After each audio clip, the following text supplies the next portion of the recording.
activité que le président de la République a gagné pendant ce maintenant, c'est une rencontre qu'il a fait avec plusieurs entités de l'État sous question pour réactiver une task force qui était gagnée depuis 2012 sous question à faire contrebande qui gagne dans le pays. Et je voulais dire, nous sommes capables de dire, depuis 2 ou 3 ans, et principalement en 2015, contrebande là, il fait en pile dégâts dans l'économie haïtienne. Et c'est pour raison ça le président de la République il devait réactiver task force de façon pour nous capables d'avancer et joindre les moyens qu'il faut pour permettre que l'État fonctionne. Mais aussi gagner un point extrêmement important que le président de la République a fait avec différentes entités, c'est une question de santé publique et de sécurité publique. Par exemple, là nous prenons des dégâts qui fait dans le pays, côté il y a plusieurs dizaines de personnes qui mourent, ils mourent dans une question qui est le méthanol, c'est-à-dire des gens qui boivent un clairin et clairin est composé d'une substance qui est le méthanol. Et méthanol, là, avec l'enquête qui a mené concernant, ils rejoignent que c'est des produits qui passaient par la frontière et pas gagné aucun contrôle qui fait sur ça. Donc, il y a un problème de sécurité publique et de santé publique. Et c'est une raison, en tant que chef d'État, M. Jocelyn Privert, il demandé à ce que l'entité qui est responsable de question ça, il réactivé task force de façon pour frontières et haïtiennes mieux contrôler. C'est ainsi que vous avez la douane, vous avez la police nationale d'Haïti, vous avez le ministère de l'Intérieur, ministère du Commerce, ministère des Finances et aussi le ministère de la Défense. D'ailleurs, c'est moun qui fait coordination dans task force là et qui gagne tête task force là, c'est le ministère de la Défense. Ensuite, le président de la République là, il était rencontré avec une série de partenaires dans le secteur qui travaillent sur question affaires de l'électricité dans le pays. Et parmi eux, il y a gagné la Banque mondiale et aussi la Banque interaméricaine de développement. Pour qui ça? Je t'ai fait ça, c'est pour la simple et bonne raison. Je t'ai voulu arriver baisser le coût de l'électricité dans le pays. Non seulement baisser le coût, mais c'est tout comment vous pouvez mettre un lot dans des autres qui gagnent dans la question affaire de l'électricité dans le pays. Et tout le monde connaît qu'il y a des gens qui disent comme ça que bon, ils jouent plus blackout que électricité. Le président a fait aussi des échanges au cours de ce maintenant avec l'envoyé spécial du président chilien, qui c'est l'ambassadeur Juan Gabriel Valdés.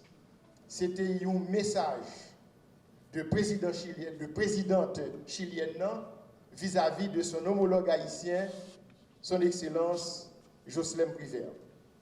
Ensuite, il y a l'ambassadeur Luis Almagro, qui est secrétaire général de l'OEA, qui était sorti directement de l'aéroport et qui était venu dans le Palais national pour rencontrer avec le président Jocelyn Privert. Dans la même semaine, tout il y a une délégation de parlementaires français qui ont même tout rencontré avec le président Privert. Rencontre ça, ils te permettent à ce que les gens qui rencontrent avec le président, ils ont gagné une meilleure compréhension de la situation actuelle du pays. Et ces rencontres ça qui permettent que ils viennent mesurer mieux qui ça qui gagne comme défi et les conditions indispensables pour la prochaine joute électorale qui est pour faire dans le pays. Parce qu'à travers la rencontre qui fait, tu as gagné des informations qui partent ça que dans le niveau que tu as gagné de Haïti. Et à travers l'échange qui fait entre le président de la République et ses délégations, notamment avec l'OEA, viennent gagner une meilleure compréhension de qui ça a passé dans le pays. Le président, dans ce maintenant, l'y rencontrer avec les partis politiques et avec les partis politiques, puisque même partis politiques et des partis de la société civile, qui ça a été fait, ils ont commencé à émettre et bailler des documentations qui pour dire mais qui ça qui pour faire, mais qui ça qui pour pas faire concernant la commission d'évaluation que les besoins mettaient sous pied.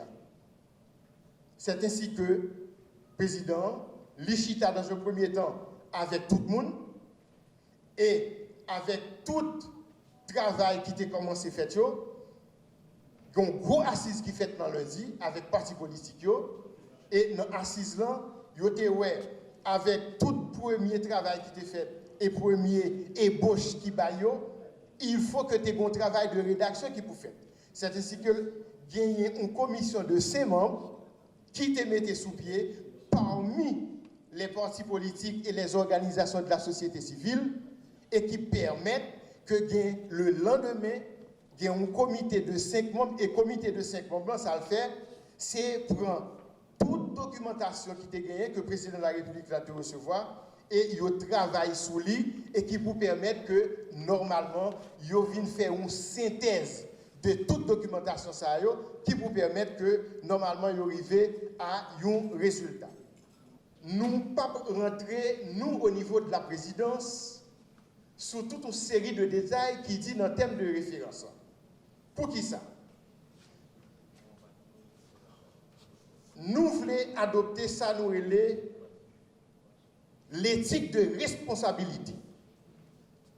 Éthique de responsabilité qui demande nous la prudence concernant des décisions prises au niveau de l'Assemblée qui était faite hier et qui a adopté, je nous dis là, les thèmes de référence de commission d'évaluation. Une commission, je dis bien, technique d'évaluation et de vérification.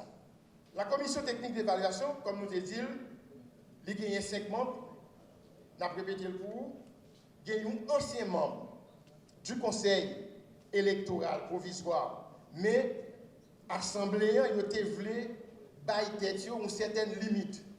Limite, c'est qui ça? Il dit dans 2 derniers conseils électoraux provisoires, tellement il y a des gens qui décrient là-dedans, il dit qu'il n'y a pas de prendre personne dans ni conseil électoral qui gagne en 2016, ou du moins en 2015, et l'autre conseil électoral qui était précédé, c'est-à-dire qui devine avant là. Donc, il a dit qu'il faut aller dans l'autre conseil électoral.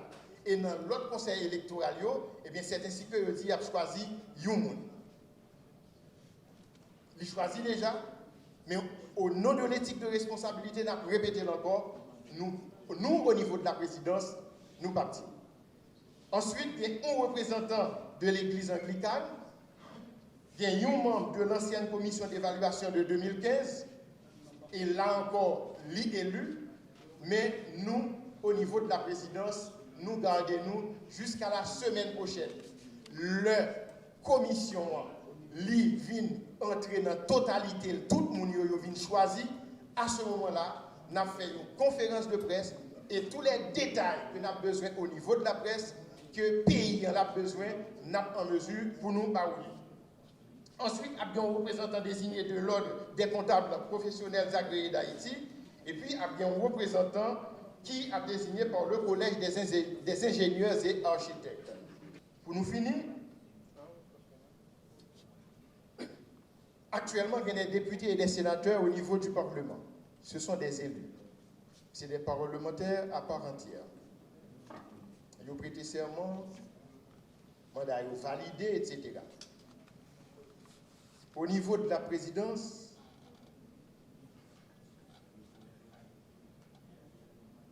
tout parlementaire qui gagne un mandat, il a déjà validé. Il n'est pas capable de priver de droits parlementaires que vous gagnez. Si pour ça fait, il doit faire selon les normes, selon les principes et selon une décision de justice. Et décision de justice, ça, si pour le fait, il doit faire selon l'article 239-1 du décret électoral de 2015. Je vous remercie.